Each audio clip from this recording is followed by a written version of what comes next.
ദൈവത്തിരുനാമത്തിന് നന്ദിയോടെ സ്തോത്രം ചെയ്യും സ്തുതിക്കുകയും ചെയ്യുന്നു. കർത്താവിനാൽ അനുഗ്രഹീതരെ, ദൈവത്താൽ ധന്യരായ ദൈവത്തിൻ്റെ മക്കളെ, ഒരു പ്രാവശ്യം കൂടെ കർത്താവിൻ്റെ വചനവുമായി നിങ്ങളെ സന്ധിപ്പാൻ ദൈവം എനിക്ക് തന്ന സുലഭ സന്ദർഭത്തിനായി ദൈവത്തെ വാഴ്ത്തുന്നു, ദൈവത്തെ സ്തുതിക്കുന്നു.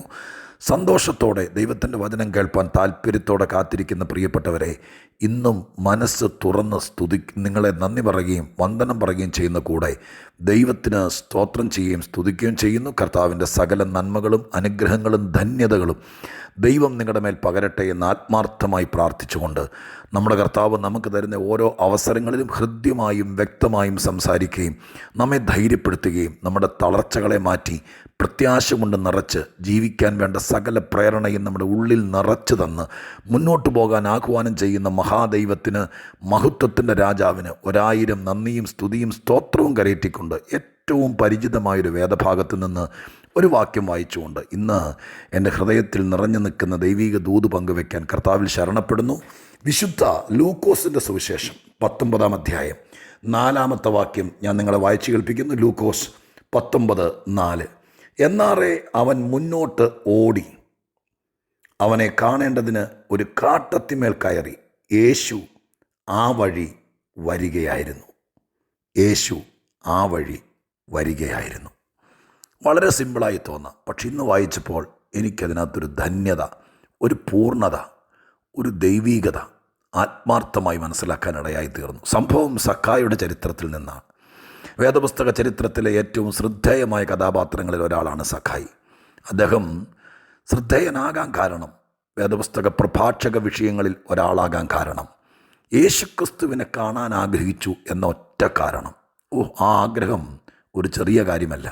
ഭൂമിയിൽ ഏതൊരു മനുഷ്യൻ കർത്താവിനെ കാണാൻ ആഗ്രഹിക്കുക, കർത്താവിനെ അറിയാൻ ആഗ്രഹിക്കുക, കർത്താവിൻ്റെ അടുത്ത് ചെല്ലാൻ ആഗ്രഹിക്കുക, യേശുവിനെക്കുറിച്ച് നന്നായിട്ടൊന്ന് മനസ്സിലാക്കാൻ ആഗ്രഹിക്കുക, അത്രയും മതി ഒരു മനുഷ്യൻ്റെ ജീവിതം മാറി മറയാൻ, അവൻ ഇരിക്കുന്ന സ്ഥാനത്തുനിന്ന് പുറത്തു വരുവാൻ, അവൻ്റെ പുറന്തോട് പൊട്ടി അവനിലുള്ളത് പുറത്തേക്ക് വരുവാൻ, അവൻ ദൈവത്താൽ അനുഗ്രഹീതനാകാൻ, അവൻ മറ്റുള്ളവർക്ക് മുമ്പിൽ ഏറ്റവും ശ്രേഷ്ഠനാകാൻ, ഒരുപക്ഷേ സക്കായിയെപ്പോലെ മറ്റുള്ളവരുടെ മുമ്പിൽ ഒരു മാതൃകയും പ്രഭാഷക വിഷയവുമാകാൻ എത്രയോ കൺവെൻഷൻ വേദികളിൽ, എത്രയോ ഉണർവ് യോഗങ്ങളിൽ, എത്രയോ ബൈബിൾ ക്ലാസ്സുകളിൽ, എത്രയോ സഭായോഗങ്ങളിൽ ശ്രേഷ്ഠമായ നിലവാരത്തിൽ പ്രഭാഷകരുടെ ശക്തിയേറിയ പോസിറ്റീവ് എനർജി തരുന്ന സുന്ദരമായ ആളുകളെ രക്ഷയിലേക്ക് നയിക്കുവാൻ പ്രചോദനമായി നിൽക്കുന്ന ഒരു കഥാപാത്രമായി സക്കായി ഇന്നും ഈ ആധുനിക യുഗത്തിലും പ്രഭാഷകരുടെ വേദികളിൽ പ്രസംഗത്തിൻ്റെ ഉള്ളടക്കത്തിനകത്ത് എത്രയോ പ്രാവശ്യം സക്കായി വിഷീഭവിച്ചിട്ടുണ്ട്. കാരണം എന്താ? ഒറ്റക്കാരി അടിസ്ഥാനമായിട്ടുള്ളൂ. അദ്ദേഹത്തിൻ്റെ ജീവിതത്തിൻ്റെ കുറവുകളോ കൂടുതലുകളോ ഒന്നുമല്ല. പൊക്കത്തിൽ കുറവുള്ളവനായിരുന്നു, ടാക്സ് കളക്ടറായിരുന്നു, അങ്ങനെ ഒത്തിരി കാര്യങ്ങൾ അദ്ദേഹത്തെക്കുറിച്ച് പിന്നാമ്പുറങ്ങളിൽ പറയാനുണ്ടെങ്കിലും വേദപുസ്തക ചരിത്രത്തിൽ ദൈവീകമായിരിക്കുന്ന കാര്യത്തിൽ, ദൈവവചന പ്രഘോഷണത്തിൽ അദ്ദേഹം ഒരു പ്രധാനിയാകാൻ കാരണം, വേദപുസ്തകത്തിൻ്റെ ചരിത്രത്തിലെ ശ്രദ്ധേയനാകാൻ കാരണം ഒറ്റ കാര്യമേ ഞാൻ ഒരുപാട് ചിന്തിച്ചിട്ടും തിരിച്ചും മറിച്ചും തിരിച്ചും എല്ലാം ചിന്തിച്ചിട്ടും ഒറ്റ കാര്യമേ പ്രധാനമായി കാണുന്നുള്ളൂ. അത് യേശുവിനെ കാണാൻ ആഗ്രഹിച്ചു.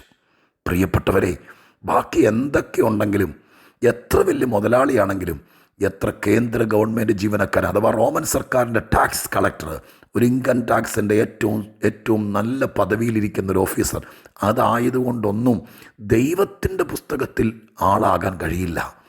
ആത്മീക ചരിത്രത്തിലെ ഒരു പ്രഭാഷക വിഷയമാകാൻ കഴിയില്ല. പിന്നെയോ യേശുവിനെ കാണാൻ ആഗ്രഹിച്ചു. ഞാൻ പിന്നെ നിങ്ങളെ നിർബന്ധിക്കുക, നിങ്ങളോട് തന്നെ ഈ പറയുന്നത്, നിങ്ങളെ കുത്തി പറയുക, യേശുവിനെ കാണാൻ ആഗ്രഹിച്ചു. യേശുവിനെ കാണാൻ ആഗ്രഹിച്ച ഒറ്റ കാരണം കൊണ്ട് ഈ മനുഷ്യൻ പ്രസിദ്ധനാകുകയാണ്. എൻ്റെ പ്രിയപ്പെട്ടവരെ, മറ്റാരെ കാണുന്നതിനേക്കാൾ, മറ്റെന്ത് കാണുന്നതിനേക്കാൾ, മറ്റ് എന്തെല്ലാം കാണുന്നതിനേക്കാൾ യേശുക്രിസ്തുവിനെ കാണാൻ മനസാക്ഷി കൊണ്ട് ആഗ്രഹിക്കുന്ന ഒരാളുണ്ടെങ്കിൽ അവൻ്റെ ചരിത്രം മറ്റൊന്നായി മാറുമെന്ന് ഇതിനേക്കാൾ അപ്പുറം മറ്റൊരാളെ വേദപുസ്തകത്തിൽ നിന്ന് എടുത്തു കാണിക്കാനുണ്ടോ എന്ന് എനിക്കറിയില്ല.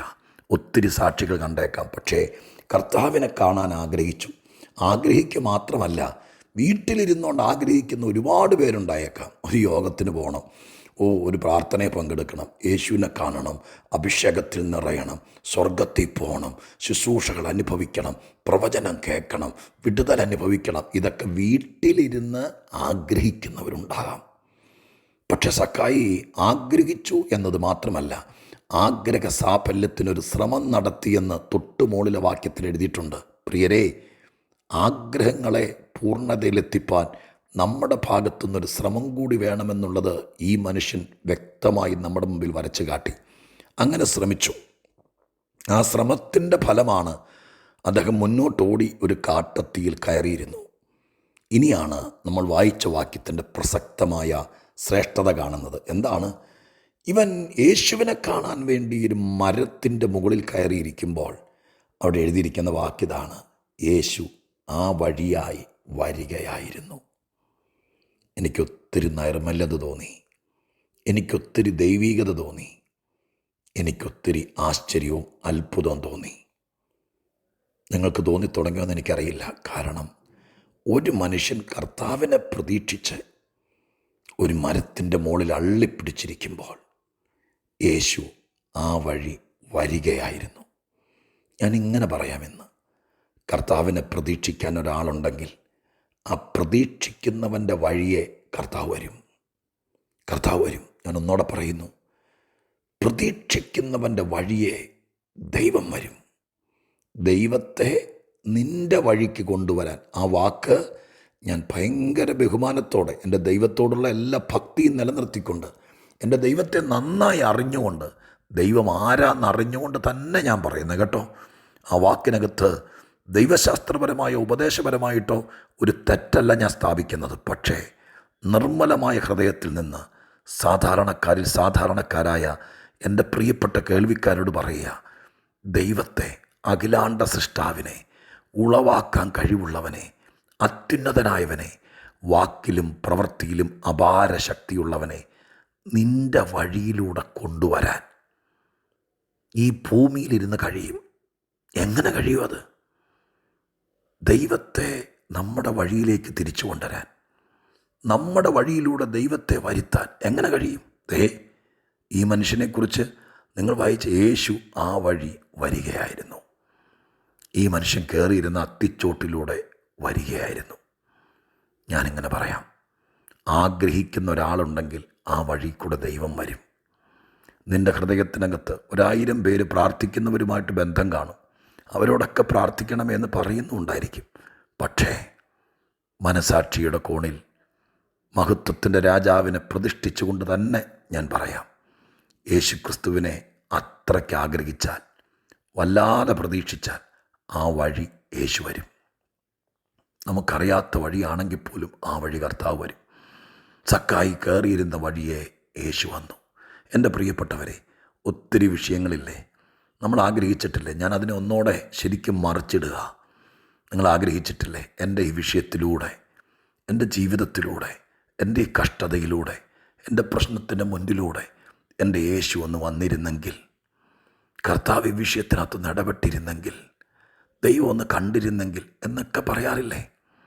ഞാൻ സ്നേഹപുരസ്സരം നിങ്ങളെ വീണ്ടും പറയുന്നു, കർത്താവ് ആ വഴി വരും. എന്തു വേണം?